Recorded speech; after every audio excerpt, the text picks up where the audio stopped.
Hey guys, Mike B. Rolling here. Do a quick video today on quick video. Yeah, you know how that goes. Doing a video today on getting your own authority. I've had quite a few questions on that. I'll kind of go over that real briefly.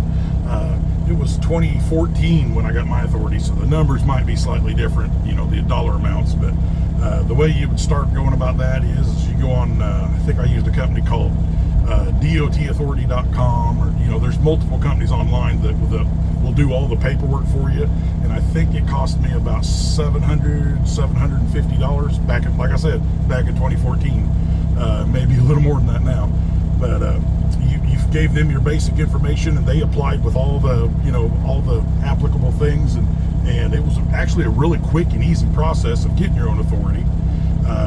Then you have to go insurance companies. You have to call an insurance company and buy your $1 million liability, your physical damage for your truck and your trailer, and you know, typically they'll want 20% down when you do that. And, if you've got a decent record to do $1 million liability and say 100,000 cargo, physical damage on truck and trailer should be in the vicinity of $12,000 to $14,000 a year for insurance. So you'll have to put typically 20% down to start that policy, and then they'll do monthly payments. And then at the end of that first year, you don't put 20% down again. It just, your payments, you'll put 20% down in the beginning and pay for the remainder of the policy through the year. And then for the next year, it just auto renews. If you sign, you know, yeah, I want to renew, then your payment will go up slightly because you're not putting that 20% down. So they'll just take the whole 12, 13, whatever thousand and put that on a payment plan. So at the end of the year, you don't have to pay them more down payment. Your payment just goes up to offset the 20% that you paid in the beginning of year one, if that makes sense. And then, so you'll have to apply for your authority, get your insurance, because they have to send the, I believe it's the SR22 insurance form to the Department of Transportation. Once the Department of Transportation has that form, then they'll activate your authority, but they got to have proof of insurance before you activate your authority.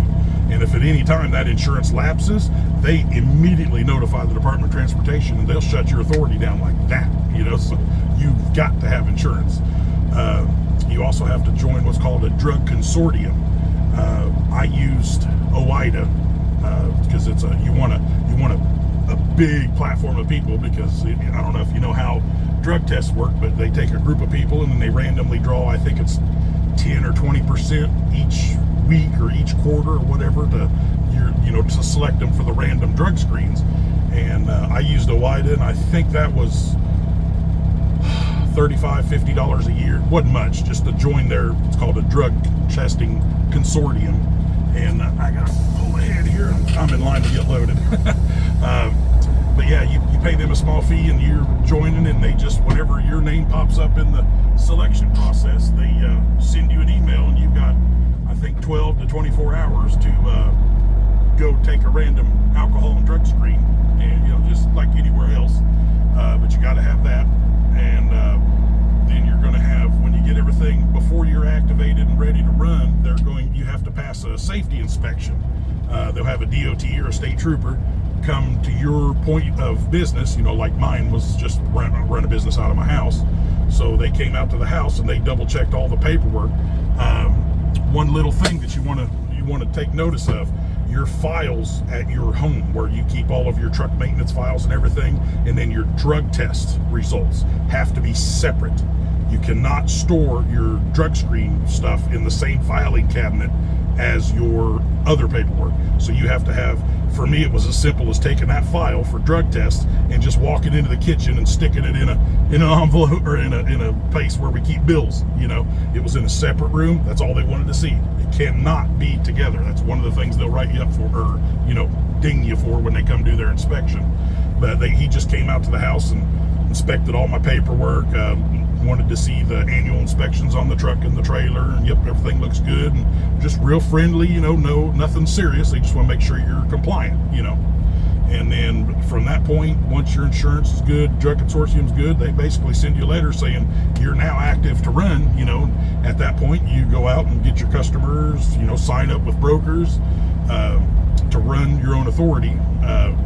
You're going to have to, your insurance company when you sign up with a broker, they're going to send you what's called a sign-on package, because there's many different brokers, and you'll do this hundreds and hundreds of times. You'll get so quick at doing it, it takes 10-15 minutes, but they'll send you a package. You have to fill it out with your insurance information, your company name, your authority name, and then you have to send them, you call your insurance guy and say, hey, I need a proof of insurance sent to XYZ broker firm, and you give them their name, and they've already got them on file. You know, if they're a large enough reputable broker, they've already got all their information. Just say, hey, send them on there to put them, name them as, you know, show them that I'm good, active with insurance. And then once the broker gets that from your insurance company, then you're signed on with them, and you can haul loads with them forevermore, you know, because now they're basically attached to your policy, that if your insurance ever lapses, they automatically know, so they won't give you any loads, you know. But you'll do that every single broker you sign up with, or independent company that you haul a load for, every one of them is going to want that package sent to them before you can haul their load. But you know, you just keep it all together on your, nowadays with everything being as digital as it is, just keep everything together on your phone, and you'll be able to fill that out lickety split and just attach this and attach that and send them an email, bloop, signed up, ready to go. But you know, even though I don't advise anybody running under their own authority in this slow economy we're in, I still thought I'd put it out there of kind of what the process is to get your authority and get up and running, just because, you know, there's all kinds out there, and, you know, each to his own. If you want to run your own authority and you think you're making it, you know, that's fine. There's nothing wrong with that. You do whatever you want to do. I'm just putting the information out there, you know. I got a lot of feedback on that video I did the other day about, you know, who cares what the, you know, what the, and I've heard this not just from this person, but I've heard this so many times over the years, is who cares what the broker makes? As long as the load pays good enough that I make a profit, just take the load, you know. And that's all, you know, there's nothing wrong with that. There's a lot of guys that do that. The statement I was trying to make in that video is, you know, if a load pays $4 a mile and the broker's got it on the board for $2.50 a mile, you're never going to know that it paid $4 a mile. And what I've noticed in my 30 years out here is, when you haul off the boards, you're seeing what the leftovers is on the boards. In other words, whoever has already peeled their stuff off the top. Versus when you're leased on with a company, they show you, we got this load, it pays X number of dollars, and you're going to get 75% of that. So you're seeing, when you're leased on with another company, you're seeing the whole rate, and you automatically know, okay, they're taking their 25%, I get what's left. As where with a broker load under your own authority, what you see on the board, that's all it is. They call it all in. You know, the load may pay $2,000 all in. Well, that's your fuel surcharge, the load pay, everything lumped up in one sum. Versus when you're signed on with a company, leased onto them, they'll show you that $4 a mile load, and it'll be the load pays $4 a mile plus fuel surcharge. And owner-operators, almost every company out there I've ever seen, 100% of that fuel surcharge goes to the truck. They don't take a percentage of that. They take a percentage of the load, and the truck gets 100% of the fuel surcharge. Now, there are some companies out there that like to play shenanigans, and they're not showing you the whole fuel surcharge, and they're secretly taking some of that too. There's a lot of that going on out there. You know, just different companies do different things. There's a lot of shysters out there, a lot of people that trying to dip their hands in pockets they shouldn't be dipping their hands in, and it's not fair, but, you know, unfortunately it happens all the time. In this industry, it's, you know, there's not we got a lot of regulations, but all the regulations are pointed towards the trucks. You know, they're not really going after these companies saying, hey, you're taking more than your fair share. They don't do that, you know, and these companies are getting away with it all the time, unfortunately. But yeah, just a quick video. It's not a hard process. It's a lengthy process. It'll take you, especially now after COVID and the government being absolutely inefficient at everything they do, it might take you from start to finish month and a half, 2 months before you can get the clearance to be able to. You have to have a letter from the Department of Transportation showing that you are active and clear to haul loads as of this date at this time. And to go from starting the process to getting that clearance letter, it could easily take 2 months.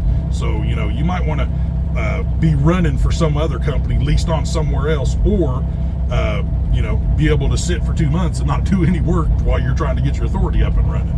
But yeah, it's just a quick video kind of explaining how it is, what it's like, what you got to do to get your own authority. But y'all know the deal. Like, share, subscribe. If you know anybody that, if you're getting any value out of this content, you know anybody that's got questions they want to ask, throw them in the comment section, man. That's what this channel's for, is to answer questions and help everybody get, learn. 30 years of experience is a lot of information that I've learned over the years, and to me it just seems like, oh yeah, I knew that. Well, when you're new coming into the business, there's a ton of stuff that people don't know, and that's the whole point of me doing this channel, is give back to the community and help the little guy, the new guy, get started. So I'm not making any money at all off this channel. I'm not monetized or anything. I'm literally doing this just to give back to the community. So do me a favor and like and subscribe, and write a comment or something so the YouTube algorithm picks it up, and maybe one day I'll get enough people that maybe I can make a few bucks off of this. Who knows? But until then, I'm just doing it because I care, So y'all be good out there. Be careful. The weather's kind of crappy here in Indiana today, so be safe.